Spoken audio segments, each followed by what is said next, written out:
Hello students, ಇವತ್ತು ನಾವು parallel combination of ರೆಸಿಸ್ಟರ್ಸ್ನ ನೋಡೋಣ. ಏನು ಪ್ಯಾರಲಲ್ ಕನೆಕ್ಷನ್ಸ್ ಅಂದರೆ, I take a resistor.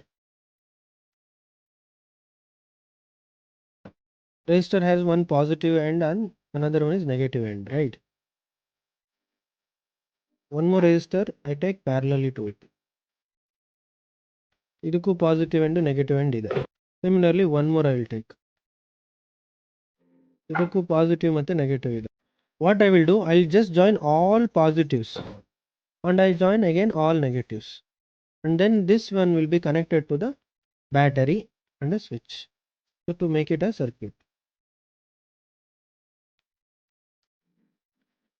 This is called parallel connection.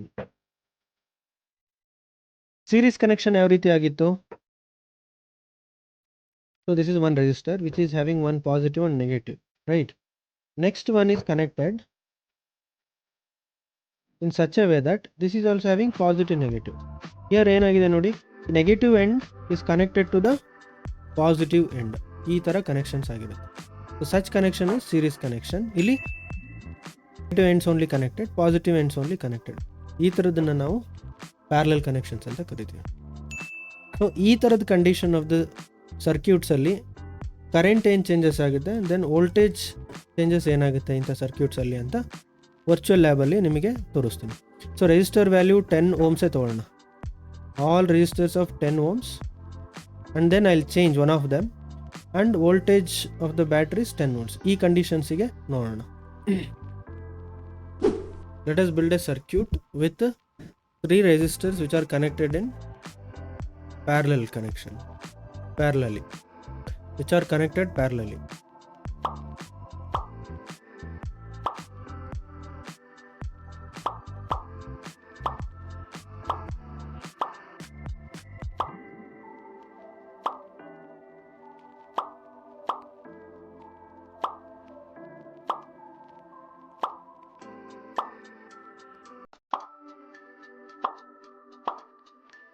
This is a circuit with 3 resistors in parallel combination ಅಲ್ವಾ? ಇದನ್ನ parallel connections ಮಾಡಿದ್ದೀವಿ. ಈ ಸರ್ಕ್ಯೂಟಲ್ಲಿ ಇವಾಗ ಏನೇನು ಚೇಂಜಸ್ ಆಗುತ್ತೆ ನೋಡೋಣ. ಸ್ವಿಚ್ ಆನ್ ಮಾಡ್ತೀನಿ. ನಾವು ಕರೆಂಟ್ ಸ್ಟಾರ್ಟೆಡ್ ಫ್ಲೋಯಿಂಗ್. ಮೊದಲು ಈ ಸರ್ಕ್ಯೂಟಲ್ಲಿ ಕರೆಂಟ್ ಏನಾಗ್ತಾ ಇದೆ ಅಂತ ನೋಡೋಣ. ಫಸ್ಟ್ ಇಲ್ಲಿ ರೆಸಿಸ್ಟರ್ ಕೆಪಾಸಿಟಿ ನೋಡೋಣ. 10 ohms, 10 ohms, 10 ohms and voltage is also 10 volts. Okay, ಈಗ ಇಂಥ ಸರ್ಕ್ಯೂಟಲ್ಲಿ ಕರೆಂಟ್ ಏನಾಗ್ತಾ ಇದೆ ಅಂತ ನೋಡೋಣ. 3 amps here, everywhere it is 3 amps till here, right? Now next first ರೆಸಿಸ್ಟರಿಗೆ ಹೋಗೋಣ. ಇಲ್ಲಿಂದ ಕರೆಂಟ್ ಎಷ್ಟಾಯಿತು? 1 amps ಆಯಿತು, ಅಂದರೆ ಕರೆಂಟ್ ಚೇಂಜ್ ಆಯಿತು. ಈಗ ಫಸ್ಟ್ ರೆಸಿಸ್ಟರ್ ಅಕ್ರಾಸ್ ನಮಗೆ 1 ಆಂಪೇರ್ ಇದೆ ಅಲ್ವಾ? ನೆಕ್ಸ್ಟ್ ಸೆಕೆಂಡ್ ರೆಸಿಸ್ಟರ್ಗೆ ಎಂಟ್ರಿ ಆದರೆ ಎಗೈನ್ 1 ಆಂಪೇರ್ಸ್. ಸಿಮಿಲರ್ಲಿ ಥರ್ಡ್ಗೆ ಎಂಟ್ರಿ ಆದರೆ ಎಗೈನ್ 1 ಆಂಪೇರ್ಸ್. ಅಂದರೆ 3 ಆಂಪೇರ್ಸ್ ಆಫ್ ದ ಕರೆಂಟ್ ನಮಗೆ 3 resistors with capacity of 10 ohms ಇದರಿಂದ ಡಿವೈಡ್ ಆಯಿತು. 1 ಆ್ಯಂಪ್ 1 ಆ್ಯಂಪ್ 1 ಆ್ಯಂಪ್ ಆಗಿ ಡಿವೈಡ್ ಆಗಿದೆ. ಸಿಮಿಲರ್ಲಿ ಇಲ್ಲಿ ಮತ್ತೆ ಜಾಯಿನ್ ಆಗಿ ಮುಂದಕ್ಕೆ ಹೋಗೋದ್ರಿಂದ ಇಲ್ಲಿ ನೋಡಿ 3 ಆ್ಯಂಪ್ಸ್ ಆಗೋಯ್ತು. ಓಕೆ, ಸರ್ಕ್ಯೂಟಲ್ಲಿ 3 ಆ್ಯಂಪ್ಸ್ ಕರೆಂಟ್ ಇರುತ್ತೆ, but across the resistors current flow ಕಡಿಮೆ ಆಗುತ್ತೆ, ಸ್ಪ್ಲಿಟ್ ಆಗುತ್ತೆ. ಹಾಗಾಗಿ ಫಸ್ಟ್ ಇನ್ಫರೆನ್ಸ್ ಏನು? Current varies across each resistors, very important. ಈಗ ವೋಲ್ಟೇಜ್ ನೋಡೋಣ ಏನಾಗುತ್ತೆ. ಮೊದಲು ನಾವು ವೋಲ್ಟೇಜ್ ಅಕ್ರಾಸ್ ಬ್ಯಾಟ್ರಿ ನೋಡೋಣ. 10 ವೋಲ್ಟ್ಸ್ ಇದೆ, fine. Then voltage across the first resistors 10 ವೋಲ್ಟ್ಸೇ ಇದೆ. Then across the second resistor 10 ವೋಲ್ಟ್ಸೇ ಇದೆ. Then across the third resistor voltage 10 volts ಇದೆ. ಅಂದರೆ ಪ್ಯಾರಲಲ್ ಕನೆಕ್ಷನ್ಸ್ ಮಾಡಿದಾಗ ಯೂಸಿಂಗ್ ರೆಸಿಸ್ಟರ್ಸ್ ವೋಲ್ಟೇಜ್ ಚೇಂಜಸ್ ಆಗಲ್ಲ. ಓಕೆ, ಏನು ಇನ್ಫ್ಲುಯೆನ್ಸ್ ಆಯಿತು? No change in voltage, or that is potential difference. ನಮಗೆ ಗೊತ್ತಾಯಿತು there is no voltage change, ಅಂದರೆ voltage remain same, that is 10 volts across the circuit. ಈಗ resistor 1, resistor 2, resistor 3 ಅಲ್ವಾ. Resistor 1 is 10 ohms, all are 10 ohms, right? We know this is parallel connection ಅಲ್ವಾ. Parallel ಕನೆಕ್ಷನಲ್ಲಿ voltage same ಇರುತ್ತೆ, but current across the resistor change ಆಗುತ್ತೆ. That is I1 ಎಷ್ಟಿತ್ತು, 1 ಆಂಪೇರ್ಸ್, I2 1 ಆಂಪೇರ್ಸ್, I3 1 ಆಂಪೇರ್ಸ್. Understood. ಅದೇ ಸೀರೀಸಲ್ಲಿ ಏನಿತ್ತು, I constant ಇತ್ತು, but voltage V1 V2 V3 ಈ ಥರ changes ಆಗಿತ್ತು. ಓಕೆ, ಇದು ಡಿಫ್ರೆನ್ಸ್ ಗೊತ್ತಿರಲಿ. ಈಗ ಲಾಸ್ಟ್ ಸರ್ಕ್ಯೂಟಲ್ಲಿ ಮಾಡ್ದಂಗೆ ಈಗ ಒಂದು ರೆಸಿಸ್ಟರ್ಸ್ನ ರಿಮೂವ್ ಮಾಡೋಣ. ಕರೆಂಟ್ ಇನ್ ದ ಸರ್ಕ್ಯೂಟ್ ಏನಾಯಿತು, 2 ಆ್ಯಂಪ್ಸ್ ಆಯಿತು. ಅದೇ ನಮಗೆ across the first resistor 1 amp, second resistor 1 amp. ಗೊತ್ತಾಗ್ತಾ ಇದೆಯಾ? ಟೋಟಲ್ ಕರೆಂಟ್ ಇನ್ ದ ಸರ್ಕ್ಯೂಟೇ ಚೇಂಜ್ ಆಯಿತು. ಅದರಲ್ಲಿ ಬಂದಿರೋದ್ರಲ್ಲಿ ಇಲ್ಲಿ ಸ್ಪ್ಲಿಟ್ ಆಗಿದೆ. ಆಮೇಲೆ ನಾವು ಒನ್ ಆಫ್ ದ ರೆಸಿಸ್ಟರ್ಸ್ ವ್ಯಾಲ್ಯೂನ ಚೇಂಜ್ ಮಾಡೋಣ. 10 ohms ಇದೆ ಅಲ್ವಾ, we have to change this to other value. ಇದನ್ನು ರಬ್ ಮಾಡ್ತೀನಿ ಕೆಳಗಡೆ. ಓಕೆ, ರೆಸಿಸ್ಟರ್ ವ್ಯಾಲ್ಯೂನ 10ಇಂದ 15ಗೆ ರೈಸ್ ಮಾಡೋಣ. ಈಗ R1 ರೆಸಿಸ್ಟರ್ ಎಷ್ಟಾಯಿತು, 15 ohms ಆಗಿದೆ. R2 that is remains the same, that is 10 ohm ಇದೆ. ಇವಾಗ ನಮಗೆ I1 I2 ಏನು ಬರುತ್ತೆ ನೋಡೋಣ. Total current in the circuit is 1.67. ಕರೆಂಟೇ ಚೇಂಜ್ ಆಯಿತು ಟೋಟಲ್ ಇನ್ ದ ನಮಗೆ ಈ ಕಂಡೀಷನಲ್ಲಿ ಎಷ್ಟು ಬಂದಿದೆ, I1 I2 I3 is equal to 3 amps ಬಂದಿತ್ತು.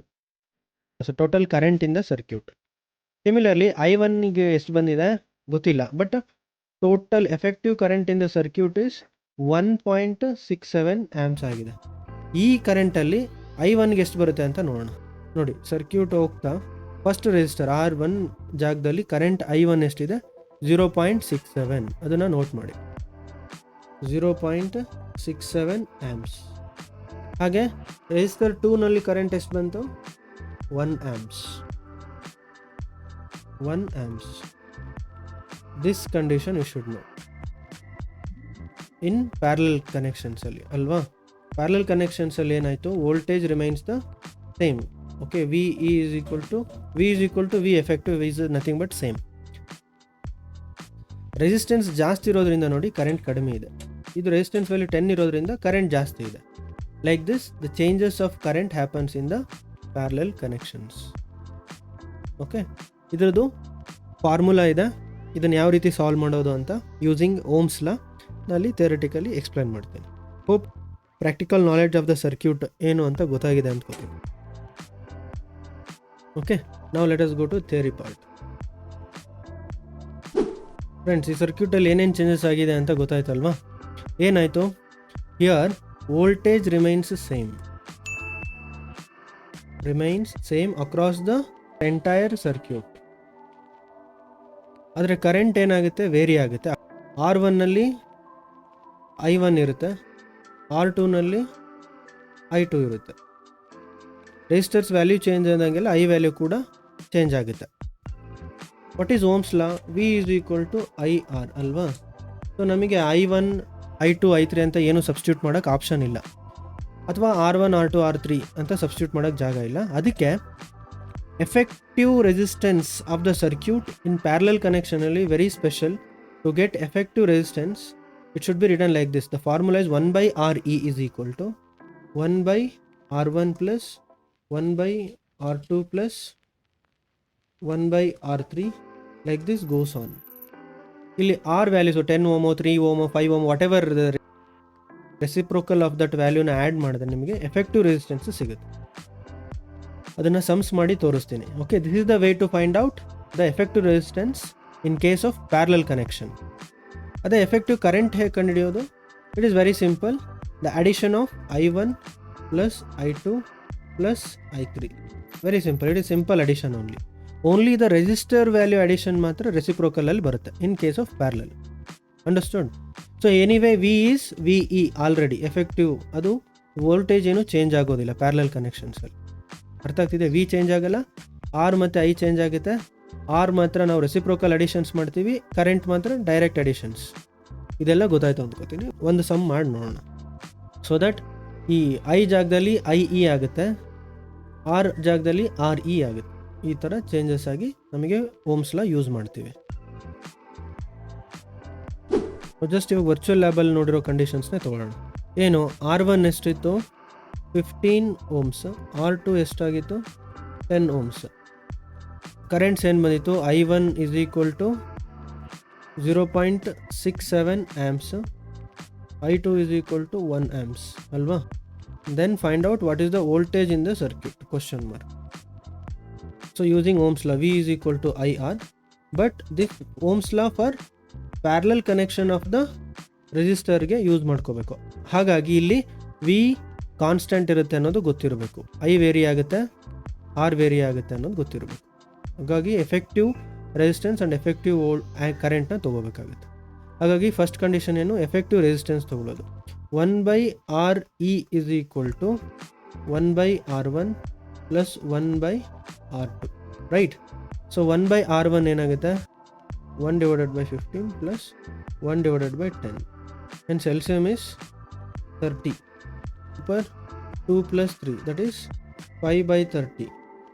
The effective resistance of the circuit will be 1/6. This 1/6 is equal to 1 divided by RE. Very important, ಇದು ನಿಮಗೆ ಗೊತ್ತಿರಬೇಕು. It is not RE. ಈಗ ಇವೆರಡನ್ನೂ ರೆಸಿಪ್ರೋಕಲ್ ಮಾಡಬೇಕು. ಅವಾಗ ಏನಾಗುತ್ತೆ RE is equal to 6 ohms ಆಗುತ್ತೆ. ಅಂಡರ್ಸ್ಟುಡ್? ದ ಎಫೆಕ್ಟಿವ್ ರೆಸಿಸ್ಟೆನ್ಸ್ ಎಷ್ಟು ಬಂದಿದೆ, RE is equal to 6 ohms. ಇದನ್ನು ಬರೆದಿಟ್ಕೊಳ್ಳಿ. ಇಲ್ಲಿ RE ಗೊತ್ತಾಯ್ತಲ್ವಾ, ಈಗ IE ಗೊತ್ತಾಗಬೇಕು. Effective current is just addition of I1 plus I2, right? That is 0.67 plus 1, that is 1.67 amps is the effective current, IE. Now when I substitute this in the formula, V is equal to IR, where I is effective current, R is effective resistance. V is equal to I is 1.67 into effective resistance is 6. So that is voltage is 10 volts. ಅಲ್ವಾ, ನಾವು 10 volts battery ತೊಗೊಂಡಿದ್ವಿ, right? So the effective voltage ಅಥವಾ voltage in the circuit remains the same, that is 10 volts is the potential difference of the circuit. ಬಂತಲ್ವಾ ನಮಗೆ? ಸೊ ಈ ರೀತಿ ನಾವು ಪ್ಯಾರಲಲ್ ಕನೆಕ್ಷನ್ಸಲ್ಲಿ ಸಮ್ಸ್ನ ಸಾಲ್ವ್ ಮಾಡಬೇಕಾಗುತ್ತೆ. ಅಂಡರ್ಸ್ಟ್ಯಾಂಡ್? ಎಫೆಕ್ಟಿವ್ ರೆಸಿಸ್ಟೆನ್ಸ್ ಎಸ್ಪೆಷಲಿ ನೀವು ಕೇರ್ಫುಲ್ಲಾಗಿ ನೋಡಬೇಕು, ಪ್ಯಾರಲಲ್ಲಿ ಮತ್ತು ಸೀರೀಸಲ್ಲಿ just addition of the resistance, but ಇಲ್ಲಿ addition of reciprocal of those numbers ಅಷ್ಟೇ ಪ್ಯಾರಲಲ್ಲಿ, ರೈಟ್? ನಾವು I will show you the resistance value in ಸೀರೀಸಲ್ಲಿ ಏನಾಗುತ್ತೆ, ಪ್ಯಾರಲಲ್ಲಿ ಏನಾಗುತ್ತೆ ಅಂತ ನೋಡೋಣ. I know R1 is equal to 10 ohms, R2 is equal to 15 ohms. ಒಂದು ವ್ಯಾಲ್ಯೂ ಅಷ್ಟೇ ಅಲ್ವಾ? ಈ ಥರದ್ದು ಎರಡು ವ್ಯಾಲ್ಯೂ ತೊಗೊಂಡು ನಾವು ಮಾಡಿದ್ದೀವಿ ಎರಡೂ ಕಂಡೀಷನಲ್ಲಿ. ಸೀರೀಸಲ್ಲಿ ಏನಾಗುತ್ತೆ 10 plus 15, that is 25 ohms of greater resistance offer ಮಾಡ್ತಾ ಇದೆ ಸರ್ಕ್ಯೂಟಲ್ಲಿ. ಅದೇ ಪ್ಯಾರಲಲ್ಲಿ ಕನೆಕ್ಷನ್ಸಲ್ಲಿ 1/10 plus 1/15 which is 5/30, that is 1/6 which is 1/RE. So that RE is also reciprocated and 1/RE ಇದು ರೆಸಿಪ್ರೋಕಲ್ RE, 1/6 ದು ರೆಸಿಪ್ರೋಕಲ್ 6. This is 6 ohms. ಅರ್ಥ ಆಗ್ತಿದೆಯಾ? ಸೇಮ್ ರೆಸಿಸ್ಟರ್ಸು ನಾವು ಸೀರೀಸಲ್ಲಿ connect ಮಾಡಿದಾಗ ನಮಗೆ ಇಷ್ಟು ರೆಸಿಸ್ಟೆನ್ಸ್ ಬರುತ್ತೆ 25 ohms. ಅದೇ ಪ್ಯಾರಲಲ್ ಕನೆಕ್ಷನ್ಸ್ ಮಾಡಿದಾಗ ಜಸ್ಟ್ 6 ohms ರೆಸಿಸ್ಟೆನ್ಸ್ ಬರುತ್ತೆ. ಸೊ ದ್ಯಾಟ್ ಇಲ್ಲಿ ನಮಗೆ ಕರೆಂಟ್ ಫ್ಲೋ ತುಂಬ ಕಡಿಮೆ ಆಗುತ್ತೆ, ಅದೇ ಇಲ್ಲಿ ಕರೆಂಟ್ ಫ್ಲೋ ಜಾಸ್ತಿ ಇರುತ್ತೆ. ಅಂಡರ್ಸ್ಟುಡ್? ಯಾವಾಗ ರೆಸಿಸ್ಟರ್ಸ್ನ ನಾವು ಸೀರೀಸಲ್ಲಿ ಕನೆಕ್ಟ್ ಮಾಡ್ತೀವಿ ಆವಾಗ ನಮಗೆ ಕರೆಂಟ್ ಫ್ಲೋ ಕಡಿಮೆ ಆಗುತ್ತೆ, ಅಥವಾ ಪ್ಯಾರಲಲ್ ಕನೆಕ್ಷನಲ್ಲಿ ಮಾಡಿದಾಗ ಅದು ತುಂಬ ಕರೆಂಟ್ ಜಾಸ್ತಿ ಇರುತ್ತೆ. This is what you should know, very simple. Understood? ಇದರ ಮೇಲೆ ಈಗ ಒಂದಷ್ಟು ಸಮ್ಸ್ ಮಾಡೋಣ. Thank you for watching. If you like this video, do share, like and subscribe.